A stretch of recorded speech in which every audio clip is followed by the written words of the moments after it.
দর্শক মণ্ডলী, চলে আসলাম একটা ভালো খবর দিতে। বাংলাদেশ দল কিন্তু আজকেও পাকিস্তান দলকে ৮ রানে হারিয়ে দিল, যার ফলে 3 ম্যাচ সিরিজের 2-0-তে বাংলাদেশ দল অলরেডি জিতে গেল। আজকে টসে জিতে পাকিস্তান দলের অধিনায়ক প্রথমে বাংলাদেশকে ব্যাটিংয়ে পাঠান। বাংলাদেশ ব্যাটিংয়ে কিন্তু খুব ভালো সুবিধা করতে পারতেছিল না, ফটাফট উইকেট চলে যাচ্ছিল। কিন্তু জাকের আলী অনিক শেষ পর্যন্ত ইনিংসটাকে টেনে নিয়ে যান, উনি 55 রানও করেছিলেন। আর এদিকে তাকে সঙ্গ দিয়েছিলেন মেহেদী হাসান। মেহেদী হাসানও কিন্তু গত সিরিজে শ্রীলঙ্কার সাথে সিরিজে 4টি উইকেট নিয়ে ম্যান অফ দ্য ম্যাচ হয়েছিলেন। উনিও আজকে কিন্তু খুবই ভালো করেছেন, 33 রান করেছেন। তো যাই হোক, শেষ পর্যন্ত বাংলাদেশ নির্ধারিত 20 ওভারে 133 রানে অল আউট হয়। আর এদিকে পাকিস্তান দল 19.2 ওভারে 125 রান করে অল আউট হন বন্ধুগণ, যার ফলে বাংলাদেশ দল 8 রানে ম্যাচ জিতে নেয় এবং 2-0 ম্যাচে লিড বাংলাদেশের এই মুহূর্তে। এবং আগামী পরশুদিন একই ভেন্যুতে সন্ধ্যা 6টায় অর্থাৎ 24 তারিখে শেষ টি20 ম্যাচ অনুষ্ঠিত হবে। আশা করি আমরা সবাই মিলে দেখব।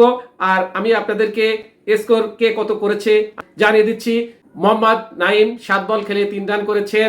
পারভেজ হোসেন ইমন 14 বল খেলে 13 রান করেছেন। লিটন কুমার দাস অধিনায়ক, উনি 9 বল খেলে 8 রান করেছেন। তৌহিদ হাসান হৃদয়, ইনি কিন্তু 3 বল খেলে 0 রান করেছেন, অর্থাৎ কোনো রানের খাতা খুলতে পারেননি। জাকের আলী অনিক, যার কথা বলতেছিলাম, উনি কিন্তু 48 বল খেলে অতি গুরুত্বপূর্ণ 55টি রান সংগ্রহ করেন। মেহেদী হাসান, যার কথা বলছিলাম, উনি 25 বল খেলে 33 রান করেছেন।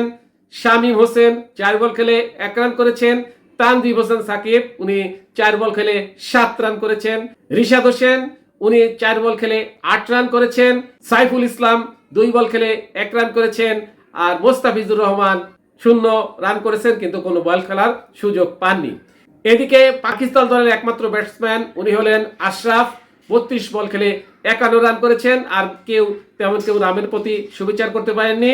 বাংলাদেশ 20 ওভারে 133 রান করেন 10 উইকেটের বিনিময়, এবং পাকিস্তান দল 19.2 ওভারে 125 রান করেন। ফলাফল বাংলাদেশ 8 রানে জয়ী, অর্থাৎ 2-0 সিরিজ ব্যবধানে বাংলাদেশ এগিয়ে। এবং আগামী পরশুদিন অর্থাৎ 24 তারিখে আবার সেম ভেন্যুতে সন্ধ্যা 6টায় খেলা দেখার সবাইকে আমন্ত্রণ জানিয়ে এখন বিদায় নিচ্ছি। ভালো থাকুন, আল্লাহ হাফেজ।